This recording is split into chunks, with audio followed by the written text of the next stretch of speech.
कोकणातून मुंबईला आपल्या मुंबईतून कोकणाला जायला एकमेव हा असलेला मार्ग हा 2011 साली सुरू झालेला अध्यक्ष महोदय. थोडा वेळ घेणार आहे मी आणि आपण देता येत वेळ सर्वांना. अध्यक्ष महोदय, हा मुंबई गोवा महामार्ग आम्ही तयार करतोय म्हणून सांगितलं जातं.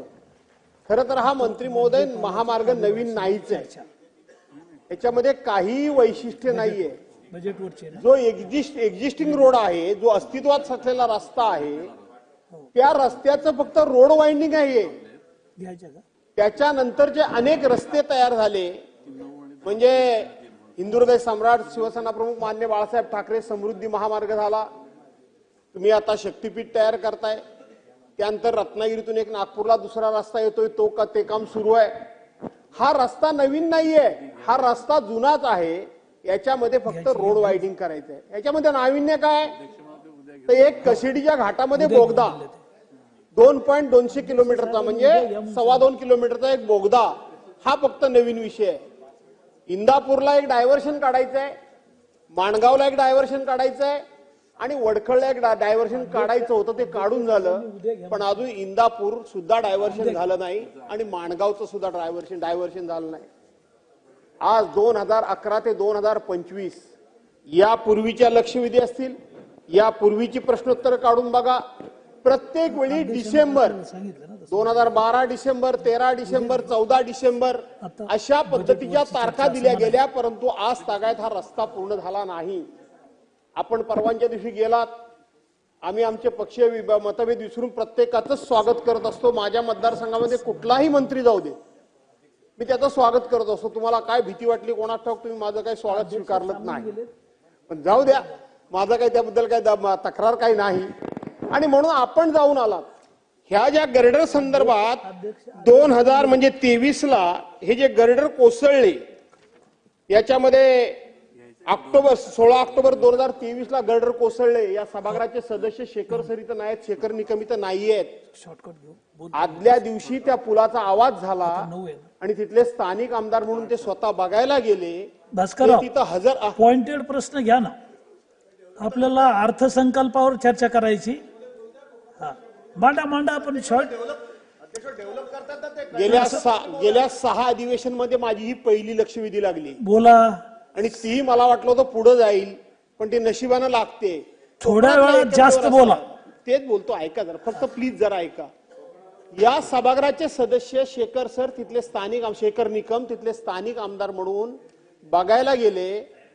सुदैव बलवत्तर ते तिथं उभे असताना त्याच वेळेला हे गर्डर कोसळले. कल्पना करा काय घडलं असतं. त्यांच्या बरोबरचे बाकीचे सहकारी होते. मला कळल्याबरोबर मी धावत गेलो. सुदैवानं त्यांना काही इजा झाली नाही.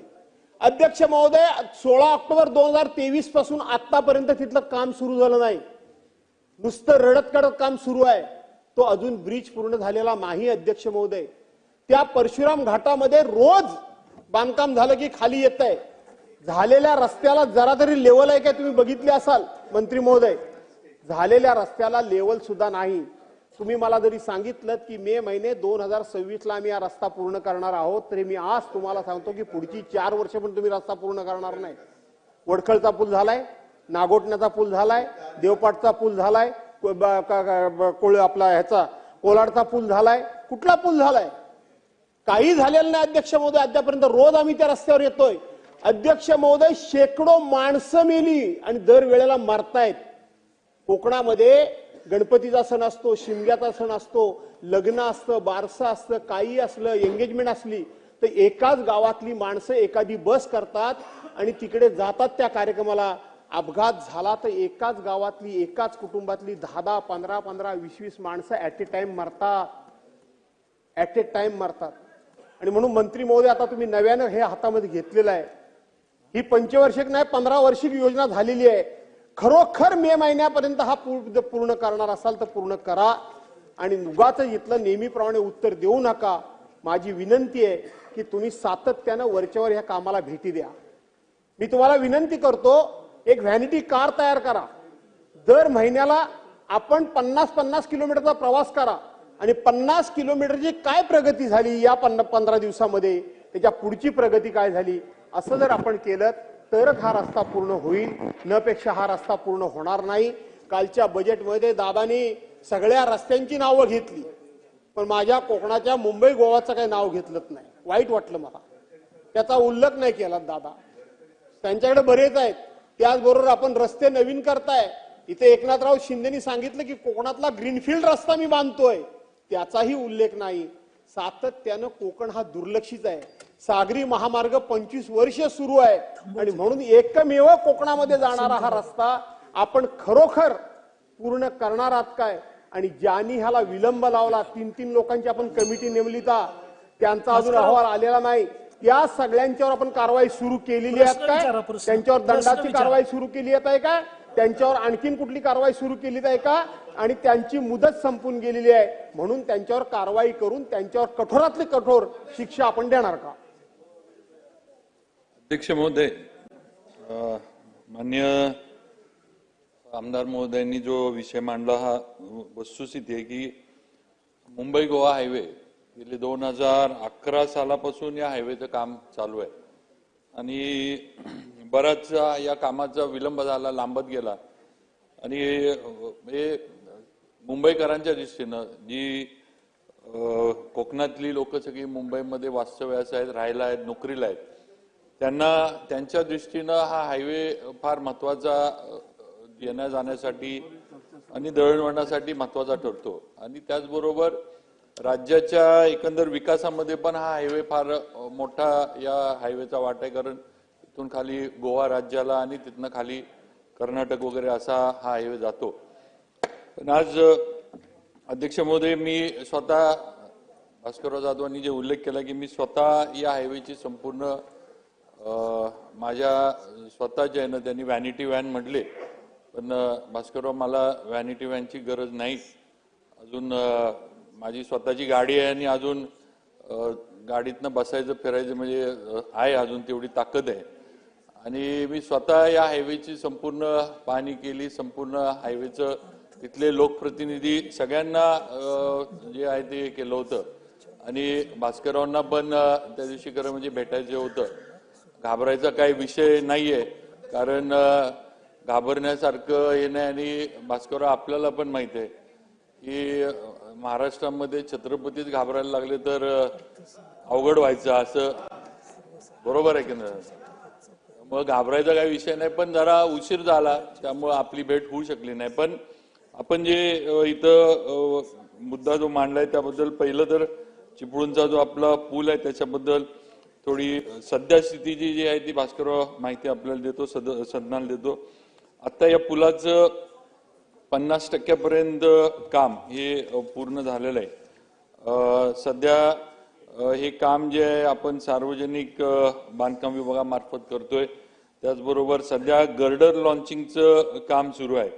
आणि आपण म्हटलं, आपण मी आपल्याला या ठिकाणी आश्वस्त करू इच्छितो की जानेवारी 2026 अखेर पुलाचं काम हे पूर्ण केलं जाईल, पूर्ण होईल, याची मी आपल्याला खात्री देतो.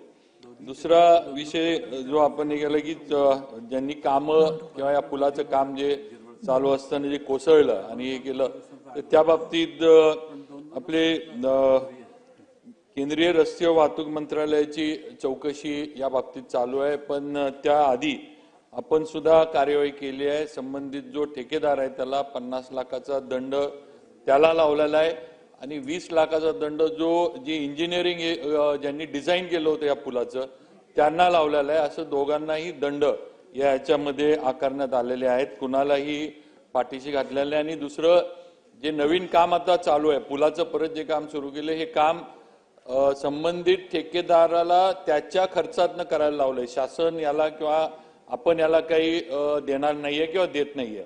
त्यामुळे हे संपूर्ण काम जे आहे ते संबंधित ठेकेदाराकडनंच आपण करून घेतोय. दंड पण त्याला आकारण्यात आलाय. बाकी पूर्ण जो आपलं मुंबई गोवा हायवे त्याच्या बाबतीत थोडी आपण माहिती मागितली किंवा आपण उल्लेख केला, तर पनवेल, इंदापूर, पात्रादेवी अशी आपली एकूण लांबी 460 किलोमीटरची आहे. आणि याच्यामधलं थोडंफार इंदापूर आणि माणगाव जे बायपास आहेत हे थोडेफार रखडलेले आहेत त्याचा आता नवीन, कारण जुना कॉन्ट्रॅक्टर काम करत नव्हता म्हणून नवीन आपण हे केलंय, त्याचं साधारण निविदा प्रक्रिया आता चालू आहे. ती लवकरच याच्यावर एजन्सी कुठली आहे ती लवकरच निर्णय होईल. तर तिथून पुढे 11 महिन्याची मुदत ही इंदापूर बायपास आणि माणगाव बायपासची आहे, म्हणजे पूर्ण व्हायला. त्यामुळे तेवढा कालावधी त्या 2 बायपासला लागणार आहे.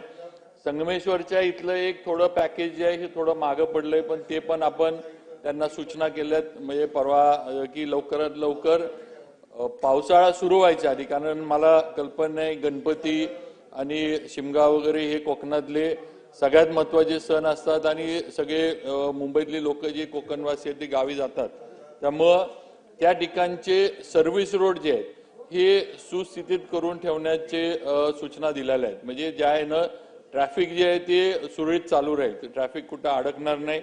त्याचबरोबर परशुराम घाटातलं पण काही संरक्षक भिंती ज्या होत्या या ढासळल्या आणि परशुराम घाटामध्ये पण हे झालं. पण या आता सुद्धा तो संबंधित त्या ठेकेदाराकडनंच आपण थोडं नवीन डिझाईन केलंय, कारण थोडंफार परशुराम घाटातली माती दगड वगैरे तिथला बघितला तर तो थोडा लूज आहे किंवा थोडा म्हणजे त्याला आपण ठिसूळ म्हणतो असं आहे.